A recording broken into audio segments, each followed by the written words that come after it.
Shalom, nous allons expliquer aujourd'hui, essayer d'expliquer le principe des Trumot ou Maasrot, c'est-à-dire des prélèvements sur les fruits et légumes d'Eret Israël. Alors lorsqu'un organisme donne un label de Kashrut, alors évidemment il a déjà procédé à ces Trumot ou Maasrot, mais il arrive que l'on ait des doutes à savoir si Trumot ou Maasrot ont été prélevés. Dans ce cas-là il faudra y procéder, dans la mesure où il faut comprendre ce que l'on fait lorsque l'on prélève les Trumot et les Maasrot. Alors on va essayer d'expliquer un peu ce qui se passe. Alors les Trumot et Maasrot sont au nombre de 4 ou 5, comme on va le voir. La première, c'est ce qui s'appelle la Trouma.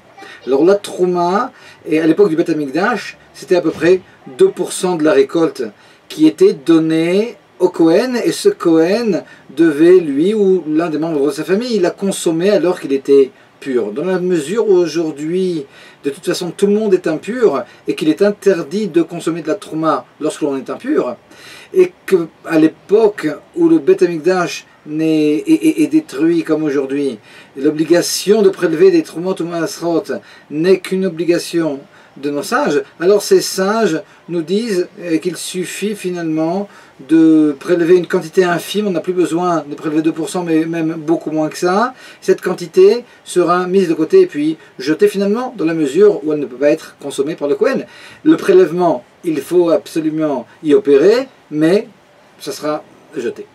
Le deuxième prélèvement, c'est ce qui s'appelle le Maaser Rishon.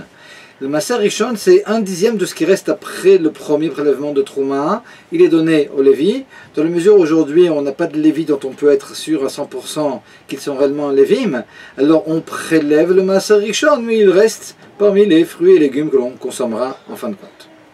Le troisième prélèvement, ce qui s'appelle Trumat Maaser, c'est 1/10 du Maaser Rishon. Le statut de Trumat Maaser est semblable à celui de la Trouma, c'est-à-dire c'est quelque chose qui doit être mangé en toute pureté par les Kohanim. Et donc là aussi, ce prélèvement donc finalement d'1/100 à peu près de la récolte, 1/10 du 10e du Maaser, sera finalement jeté dans la mesure où il ne pourra pas être consommé par le Kohen. Le quatrième prélèvement, alors là ça dépendra des années. Si on prend des cycles de 7 années, dont la 7e année de Shemitah, alors la première, 2e, 4e et 5e année, on parle de Maaser Sheni. Le Maaser Sheni, c'est 1/10 de la récolte, 1/10 de ce qui reste après que l'on ait prélevé la Trouma et puis le Maaser Rishon. Ce 10e de la récolte, à l'époque du Beth Amikdash, était apporté à Yerushalayim, ou bien on faisait passer sa sainteté sur l'équivalent en argent, et puis ces fruits et légumes où cet argent servait à... Et si c'était de l'argent, alors à acheter de la nourriture à Jérusalem qui était consommée en toute pureté, c'était les fruits et les légumes. Ces fruits et légumes étaient consommés à Jérusalem en toute pureté. Aujourd'hui, le Maaser Sheni, finalement, on le fera passer sur un peu plus d'une prouta, c'est-à-dire une petite quantité d'argent, et cette prouta, on la mettra de côté, et ultérieurement on expliquera Bezrat Hashem ce qu'on fera avec cette pièce.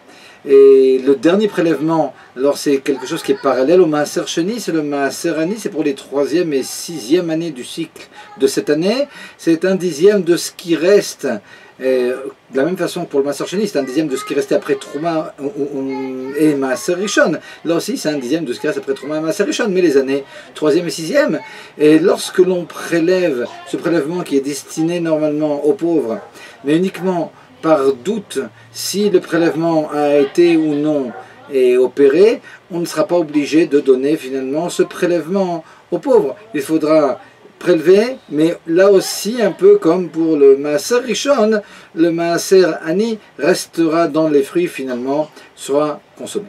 Alors si on résume, lorsqu'on a fait le prélèvement, alors au début on a nos fruits et légumes que l'on met sur la table, et puis on met à côté et un peu plus d'1/100 de la quantité de chaque sorte de fruits et légumes. Et à la fin de la formule qui aura été prononcée, alors on a 1/100 plus quelque chose. Le plus quelque chose, cette petite quantité infime, elle s'est transformée à la fin de l'histoire en Trouma qui sera mise de côté. Le 1/100, c'est 1/10 du Maaser Rishon, 1/10 de 1/10. Là, ça sera donc ce qui s'appelait la Troumat Maaser, ça sera jeté aussi. Le Maaser Rishon, c'est 1/10 des fruits, et ça reste dans les fruits, donc on a fait le prélèvement, il faut absolument le faire, mais malgré tout, il sera consommé. Le Maaser Sheni, dixième qui vient après le Maaser Rishon, ben on a dit qu'on faisait passer sa sainteté sur une pièce. Le Maaser Ani, quand il s'agit de Maaser pour pauvres et pas un Maaser Sheni qui doit être prélevé, ben ce Maaser Ani lui aussi finalement il reste comme le Maaser Rishon dans les fruits et légumes qui nous appartiennent et il sera consommé par nous. Mais en tout cas le prélèvement aura été fait.